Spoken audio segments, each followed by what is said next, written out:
ឆ្លួ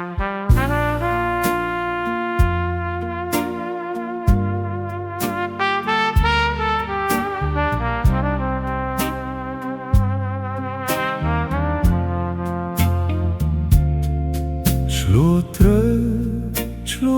វតែពេលអីឡើងហេតុអ្វីអូនដាច់ចិត្តពីបងហើយសង្ឃឹមថានួនអនាងនឹងយល់ឬទុកឲ្យបងខ្វល់តែម្នាក់ឯង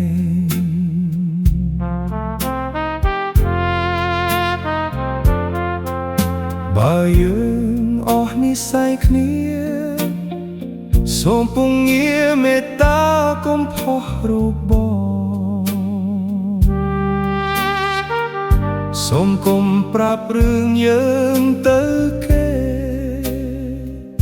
បានទេនួនអងបងអង្វរសូមដឹងត្រឹមតែពីអ្នកបានទេព្រោះបងខ្លាចគេមើងញីថ្លៃបងនឹកបងព្រួយជំនួសស្រីបានទេពីស្អីបងសូមងបងបានទេ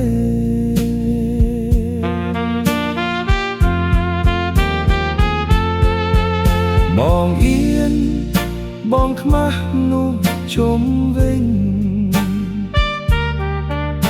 បងទ្រាំបងធន់នឹងឆ្លើយតបគេបងសុំបងអង្វរដឹងថានួននាងបងនឹងយល់ព្រមមែនទេអូន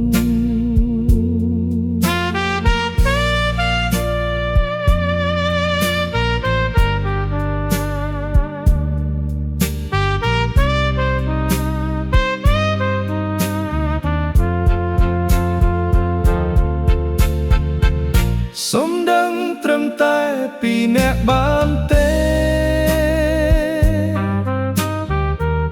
ព្រោះបងខ្លាចគេមើងញីថ្លៃបងនឹកបងព្រួយជំនួសស្រីបានទេពីស្អីបងសូមងបងបានទេបងអៀនបងខ្មាស់នោះជុំវិញបងទ្រាំបងធន់នឹងឆ្លើយតបគេបងសុំបងអង្